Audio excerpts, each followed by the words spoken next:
The Sydney New Year's fireworks. They're one of the most watched fireworks displays in the entire world.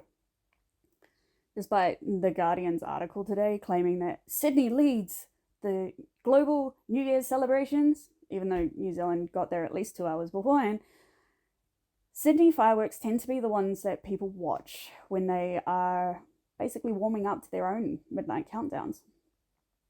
I used to go to them regularly with my parents when they lived nearby. I hadn't seen one in a really long time.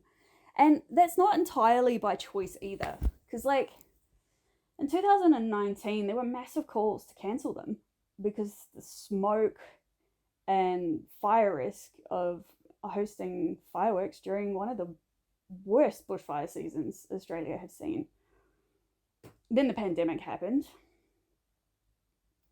And with that came all sorts of cancelled events. Weddings, funerals, travel, quarantine, social distancing, online classes, separated families. A lot has happened since the last time any of us got to participate in that particular tradition.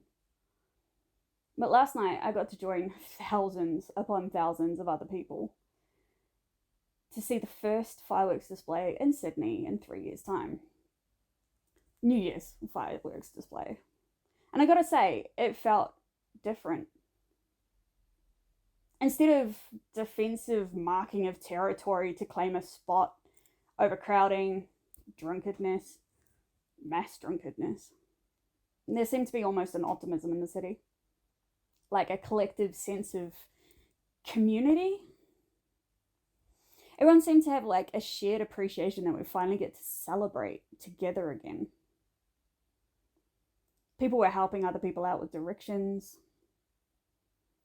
Strangers were bonding with the neighbouring picnics. There was a massive collective cheer when the lights dimmed as the show began, and a roar when it finished. But the rarest of all was the patient crowds waiting to go home at the stations afterwards. The last few years have kind of blended together for many people. A haze of unseen and uncelebrated milestones. And we were watching the joy of almost a whole city being able to finally come together again to celebrate. The church I attend has a tradition of celebrating communion service every 13 weeks. It would have been yesterday if yesterday wasn't New Year's Eve.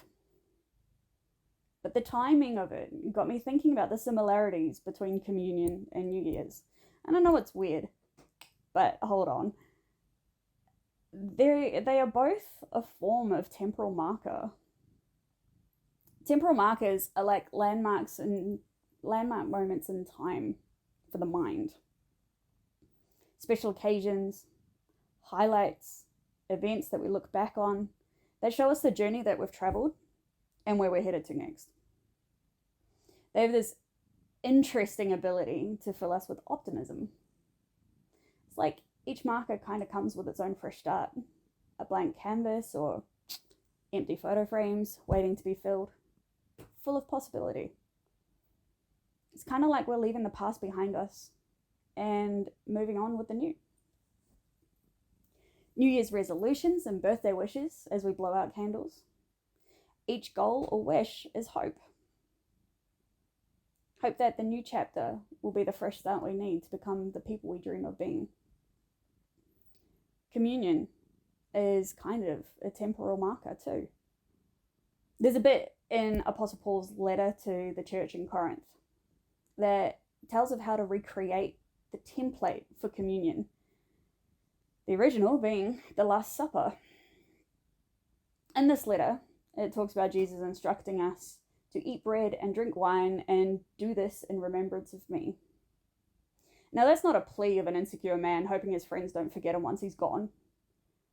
It's to remember what he was saying that the bread and wine represented.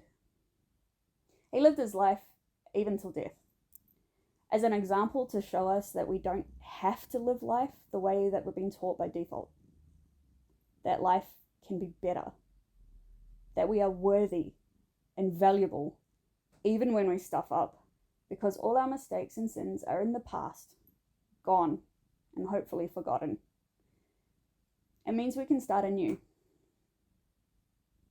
Paul's letter also says, remember this whenever you eat bread and drink this cup.